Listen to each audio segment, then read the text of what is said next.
Hi everybody, it's Lorraine Murray here from Feel Good Therapies, and thank you so much for joining me on another one of my video blogs. I thought that this video blog could be about how we deal with criticism and negativity, in particular our own inner critic, our own inner judge. And this is because this comes up for me from time to time, and I felt I would share a few tips on how I deal with it, and perhaps you can try one of them too. Or try all of them if you really want to. So the first thing I wanted to say is that if you are feeling criticised or judged by somebody else, or perhaps you're just aware of these negative thoughts and feelings that you have about yourself, then it's a good idea to keep a journal, or to certainly write down what these thoughts and feelings are. Because often those patterns of thoughts and feelings take up quite a lot of energy, quite a lot of room in us, in our system.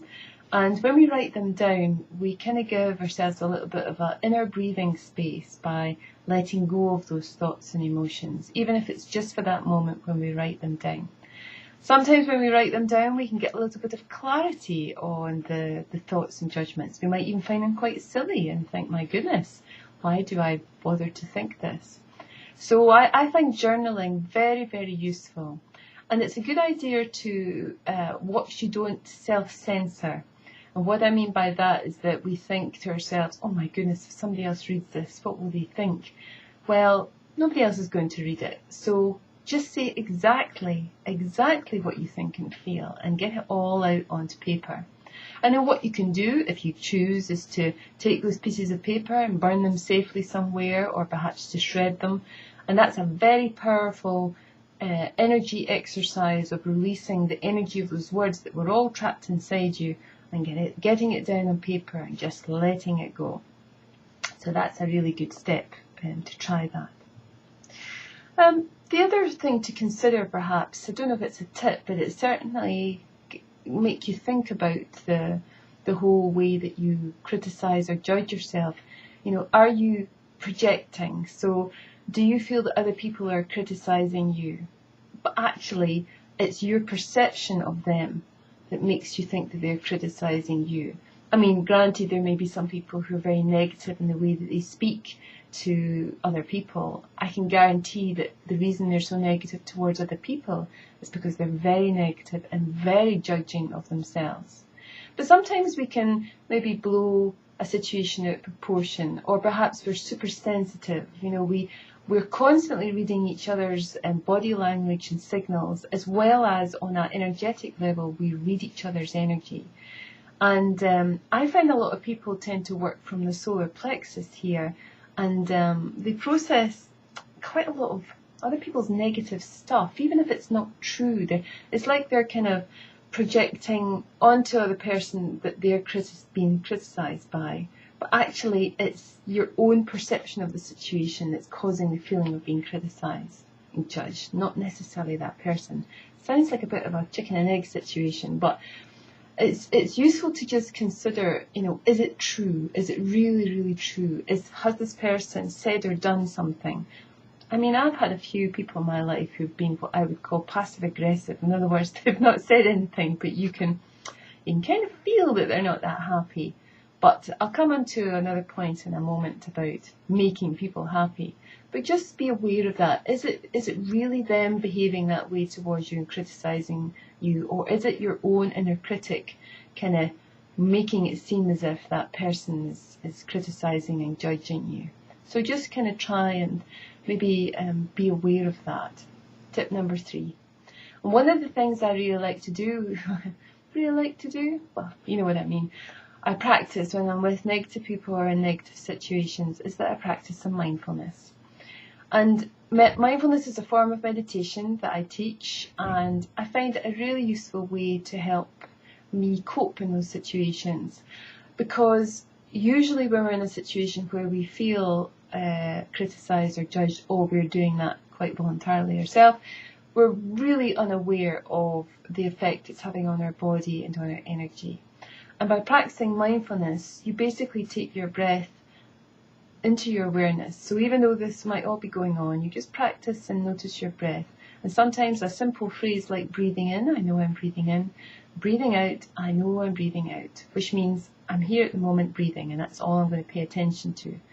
Now, when we do that, when we're in that negative situation, it then can invite our awareness into our body.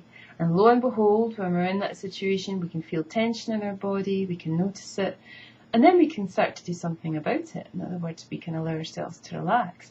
Or we may notice, my goodness, when I'm in this situation or when I'm with this person, look how tense I get.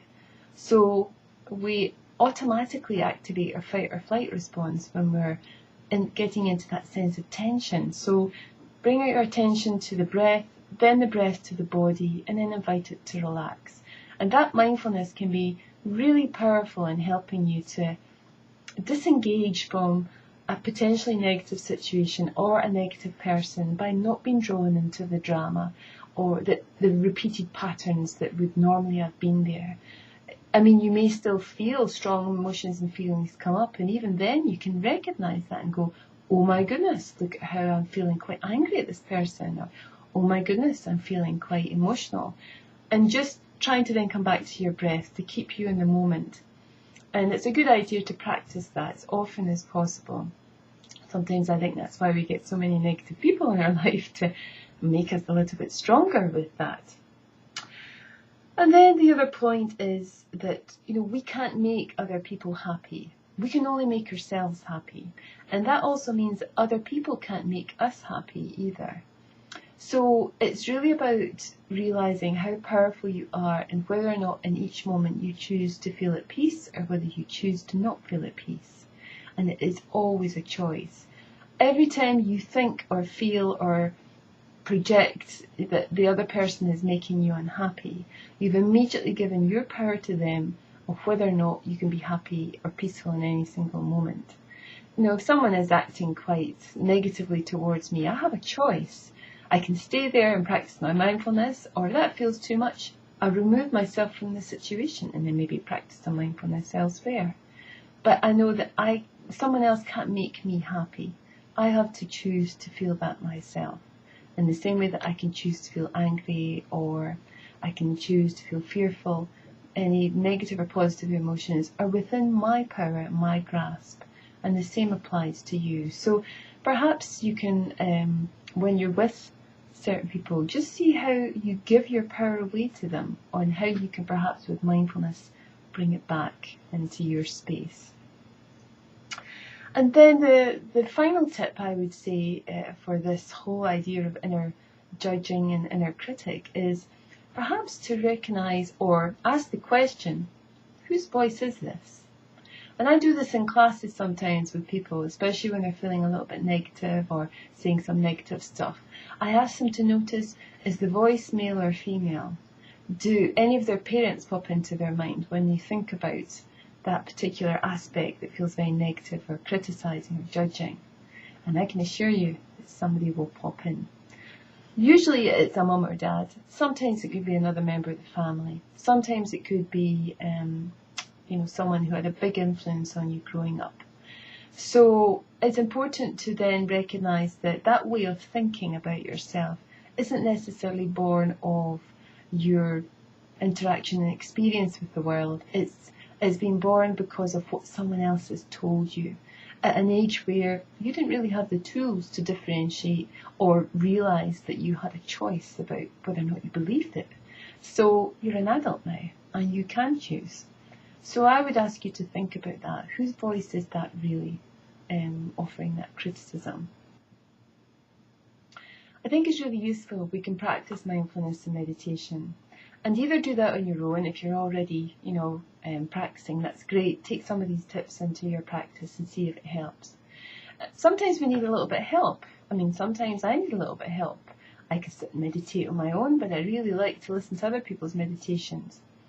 So once a month I offer a meditation where you can join me live through the website, through your computer, and you can listen to me guiding you on a meditation which addresses some of these points and helps us to release and let go of the inner critic and the inner judgment that goes on, or how to handle what we feel is a negative judgment or criticism from other people.